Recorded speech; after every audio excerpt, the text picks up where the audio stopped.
आज का हमारा टॉपिक है इलेक्ट्रिशियन थ्योरी का ITI सेकेंड ईयर नेमी आधारित tuition model number 4 single phase AC motor के बारे में हम पढ़ेंगे अभी इसी में। प्रश्न नंबर 1, एकल फेस ट्रेन मोटर का कार्य सिद्धांत क्या है? आंसर है ए। प्रश्न नंबर 2, सिंगल फेस मोटर का क्या नाम है? आंसर है ए, स्थायी सैद्धांतिक मोटर। प्रश्न नंबर 3 है, स्प्लिट फेस मोटर का कार्य सिद्धांत क्या है? आंसर है ए, लेंज का नियम। प्रश्न नंबर 4, किस प्रकार की सिंगल फेस मोटर का चित्रण किया गया है? Answer D, capacitor starter capacitor run motor का। प्रश्न number 5, AC single phase motor किस प्रकार के कम्यूटेटर मोटर प्रकार के तहत वर्गीकृत किया जाता है? आंसर बी, प्रतिकर्षण मोटर। प्रश्न number 6, single phase induction motor शुरू करने के लिए कौन सी विधि का अपनाई जाती है? आंसर है ए, फेस विभाग की विधि। प्रश्न नंबर 7, AC सिंगल फेस मोटर का प्रकार क्या है? आंसर है c, capacitor starter induction run motor. प्रश्न नंबर 8, सर्वाधिक मोटर में आपतित स्विच गति नियंत्रण विधि का संधारित्र का उद्देश्य क्या है? आंसर डी, संपर्कों पर संपर्क कम करे। प्रश्न नंबर 9, संपर पंप को रिवाइड करने के लिए किस प्रकार के वाइंडिंग तार का उपयोग किया जाता है? आंसर ए, PVC कवर तार, तांबे की तार। प्रश्न नंबर 10, किस प्रकार के AC सिंगल फेस मोटर में कम स्टार्टिंग टॉर्क होता है? आंसर डी, प्रतिरोध starter induction run motor.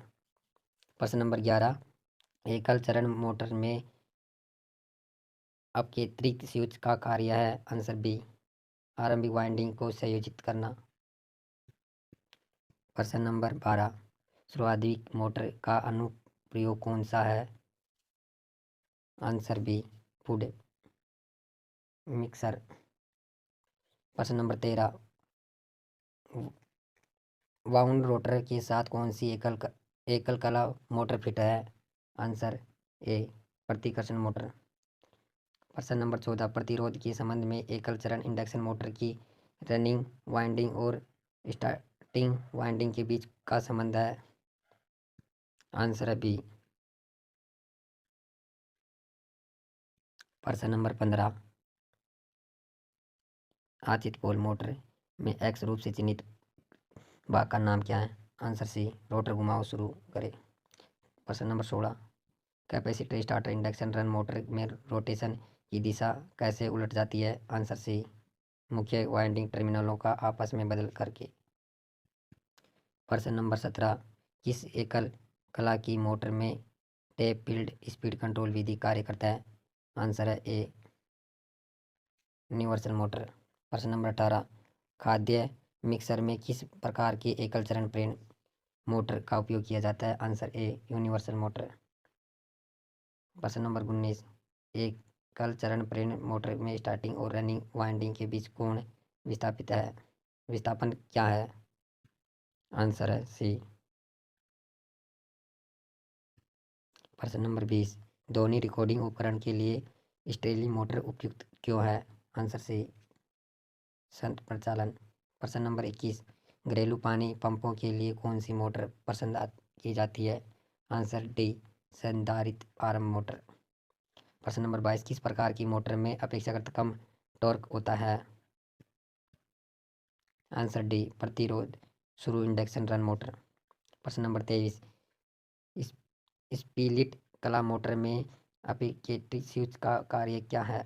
Answer D, आपूर्ति से शुरुआती वाइंडिंग बनाए और तोड़े।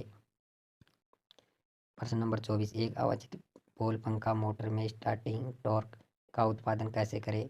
आंसर ए, ध्रुव पर छल्ले का उपयोग करना। प्रश्न नंबर 25, पंखा मोटर सर्किट एक स्थायी सैद्धांतिक का उपयोग करने का कारण क्या है? आंसर सी, टॉर्क के लिए एक कला का विभाजन करना। प्रश्न नंबर 26, कौन सी मोटर में आधी कंडल वाइंडिंग होती है? कौन सी मोटर में आधी कंडल वाइंडिंग होती है? आंसर सी, छत का पंखा। प्रश्न नंबर 27, रनिंग वाइंडिंग कोर के निचले भाग में क्यों रखी जाती है? आंसर डी, उच्च प्रेरण प्राप्त करने के लिए। प्रश्न नंबर 26, आदि आधे कुंडल कनेक्शन में 28 स्कॉट 14 ध्रुव 14 कुंडल वाले सीलिंग फैन के लिए स्लॉट की दूरी गणना करें। Answer A, 90 degree. प्रश्न नंबर 28, किस प्रकार की सिंगल फेस मोटर का किसी अन्य प्रकार की सिंगल फेस मोटर की तुलना में बहुत अधिक स्टार्टिंग टॉर्क है? आंसर है ए, यूनिवर्सल मोटर।